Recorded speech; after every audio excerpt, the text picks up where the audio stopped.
Era professor Geraldo na área. Vamos lá dar continuidade ao nosso estudo de legislação da pessoa com deficiência, perfeito? Nós estamos aqui no nosso bloco 7 da Lei 13.146, que é o Estatuto da Pessoa com Deficiência, ok? Na aula passada a gente finalizou o artigo 45 e agora a gente vai dar entrada no artigo 46, falando do capítulo do direito ao transporte e à mobilidade, ok?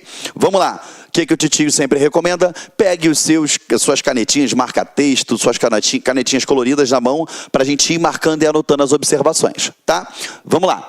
Artigo 46. O direito ao transporte e à mobilidade da pessoa com deficiência ou com mobilidade reduzida será assegurado em igualdade de oportunidades com as demais pessoas por meio de identificação com eliminação de todos os obstáculos e barreiras a seu acesso. Então, quando a gente fala o direito ao transporte e à mobilidade, ele está falando o seguinte, que vai ser o quê?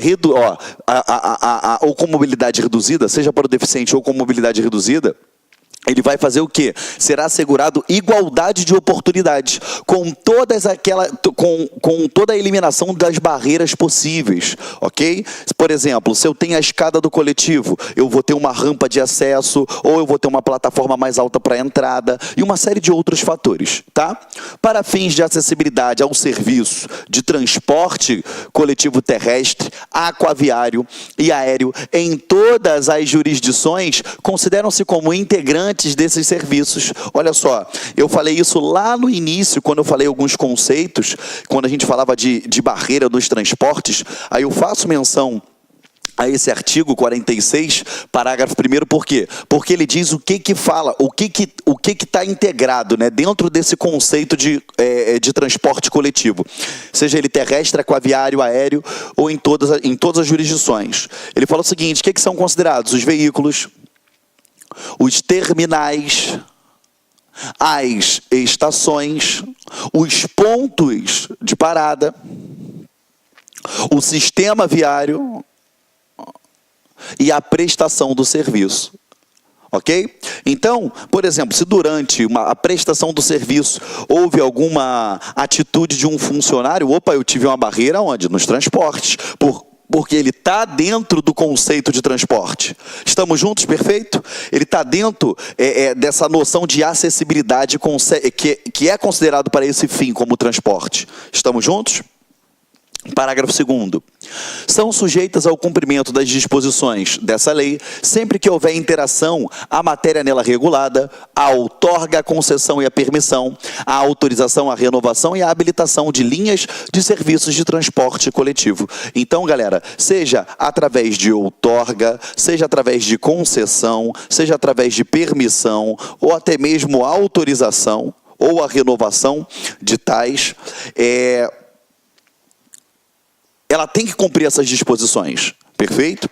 Então, quando você lá dentro do direito administrativo estuda aquele tópico serviços públicos, que você vai estudar concessão, permissão, e que a gente também passa por cima daquele conceito de autorização que tem dentro da Constituição Federal, para que isso aconteça, quando se refere a transporte coletivo, eu tenho que levar em consideração o previsto nessa lei, ou seja, o que está dentro da 13.146. Então você já sabe que hoje, se você for estudar a lei 8987, que é a lei de serviços públicos, você tem que passar os seus olhos também na 13.146, que é de suma importância, tá? Vamos lá. Para a colocação do símbolo internacional de acesso nos veículos.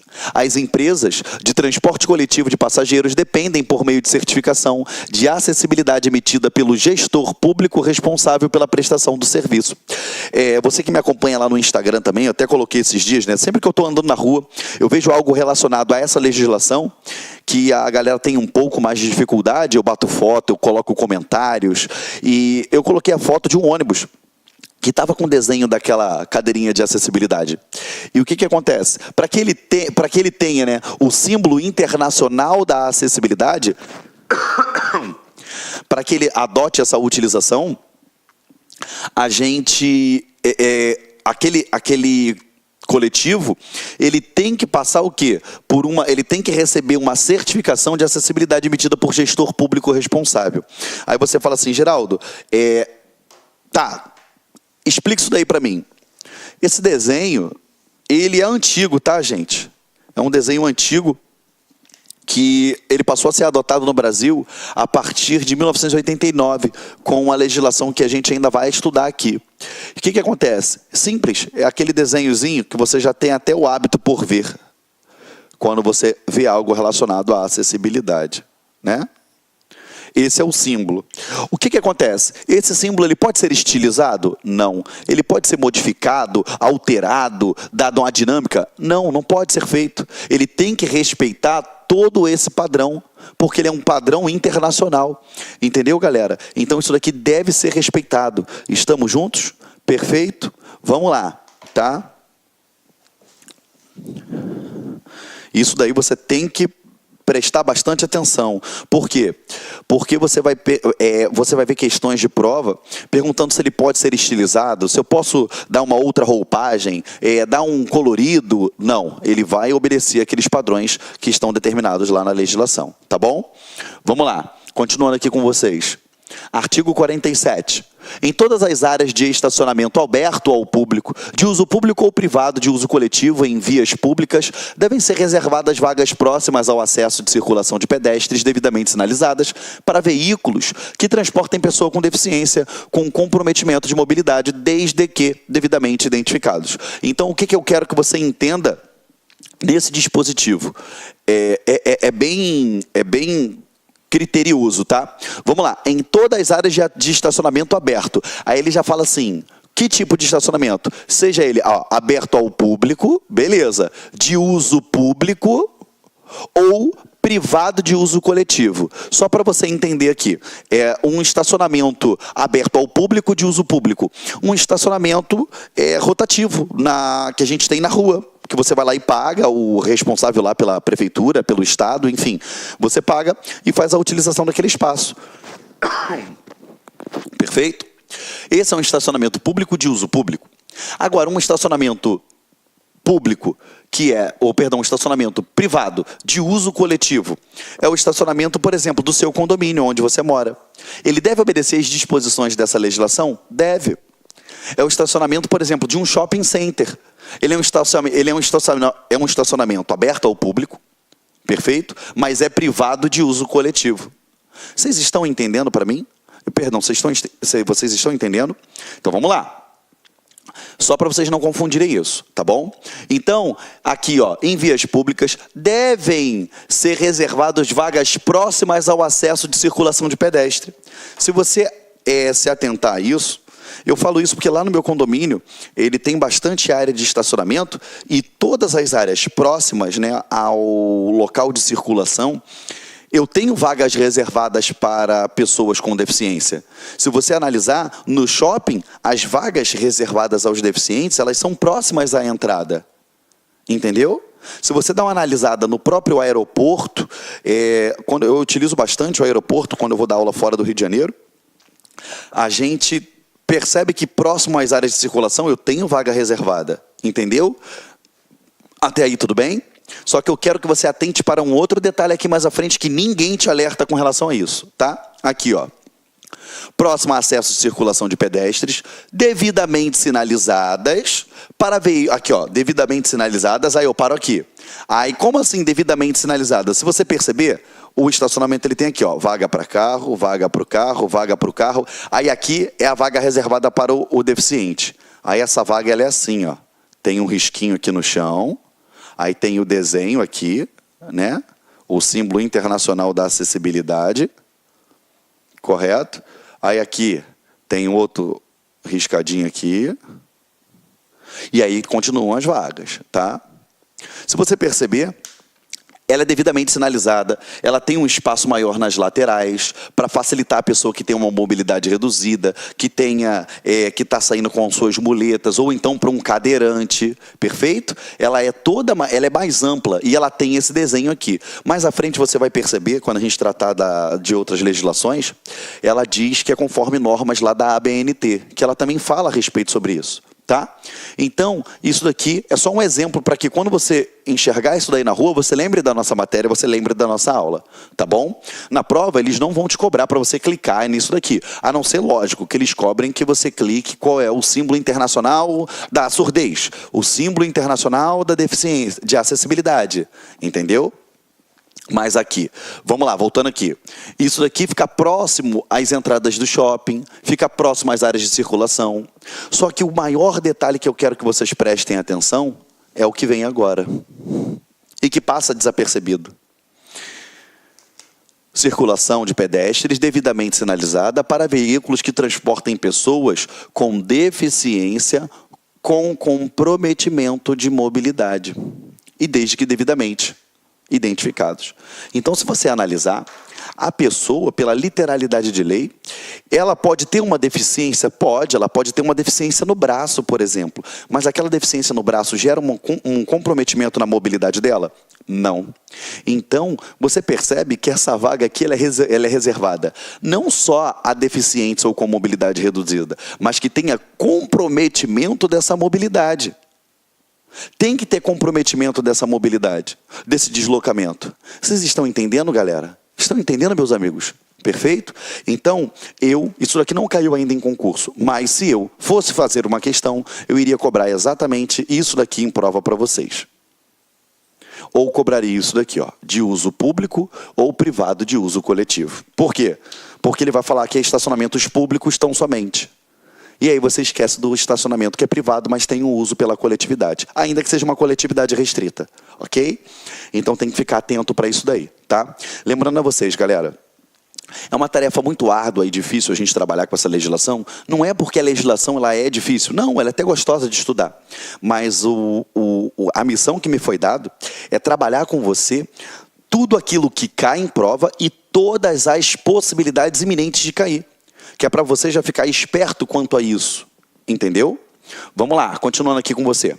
As vagas a que se referem o caput desse artigo devem equivaler a 2%, aqui ó, a 2% do total. Então, para aqui. Você lembra que eu falei para você fazer uma folhinha?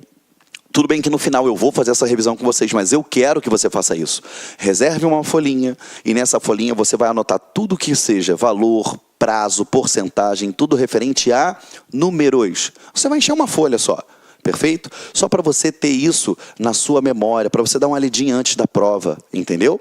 Vamos lá. Então eu tenho que reservar pelo menos 2%, no mínimo 2% do total de vagas. Só que aquilo, se eu reservar 2%, e esse número de 2% não equivaler a uma vaga? Aí o que ele fala aqui? Ó, garantida no mínimo uma vaga devidamente sinalizada com as especificações de desenho traçado de acordo com as normas técnicas vigentes de acessibilidade. Ou seja, se eu tenho um estacionamento onde, vamos lá, eu tenho, sei lá,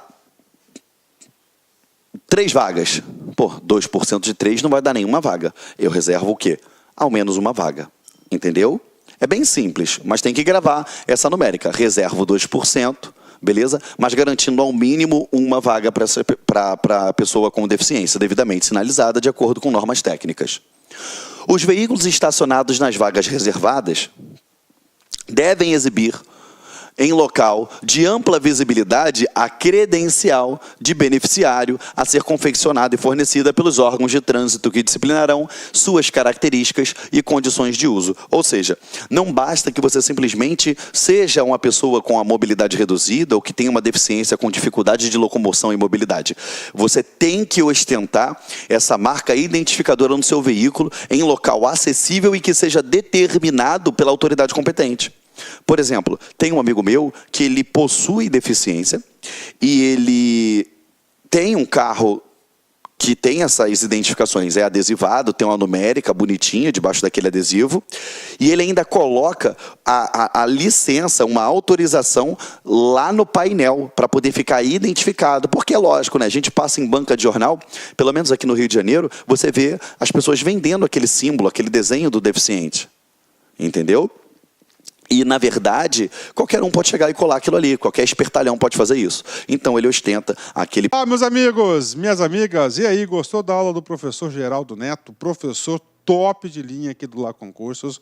Quer continuar assistindo essa videoaula? Então, convido vocês a acessarem o nosso site, laconcurso.com.br, porque nós temos o restante dessa aula e muito mais. Nós temos um curso completaço, super atualizado, detalhado, de direito das pessoas portadoras de deficiência com o professor Geraldo Neto. Este nosso curso, nós temos a carga horária de 22 horas, custa apenas um investimento de R$ 40, 80 dias de acesso, que você pode acessar quantas vezes quiser, na hora que desejar. E nós temos aqui essas leis aqui que compõem, olha aí, professor Geraldo Neto na parada, né? Ó, a Lei 13.146, que é o Estatuto das Pessoas com Deficiência, a Lei 8.889, que trata aí da locomoção passe livre do transporte coletivo interestadual, o decreto que regulamenta, o símbolo das pessoas com símbolo da deficiência auditiva. Nós temos aí a Lei 10.098, que trata da acessibilidade, a 10.048, que trata da prioridade de atendimento, o Decreto 5.296, que vem regulamentar tanto a Lei 10.098 como a 10.048, e, para finalizar, a Lei 11.126, que trata do cão-guia, a 7.853, que trata da Coordenadoria Nacional de Integração da Pessoa Portadora de Deficiência, e, finalmente, a Convenção de Direitos Humanos de Nova York, o Decreto Legislativo 186, que trata das pessoas deficientes, portadores de deficiência. Ou seja, um curso completo, atualizado, do Lá Concurso, com o professor Geraldo Neto, por apenas R$ 40. Tudo bem, galera? Espero vocês. Detalhe, você quer o material de apoio dessa videoaula? Que, na verdade, a videoaula aí é uma pequena parte, uma demonstração para vocês conhecerem o professor e a qualidade dos nossos vídeos, né? Então, clique aqui embaixo, aqui no Lá Concurso, aqui no link aqui, que você pode fazer o download gratuitamente desta videoaula. Tá certo, meus amigos? Espero vocês. Fui. Tchau. Clique lá.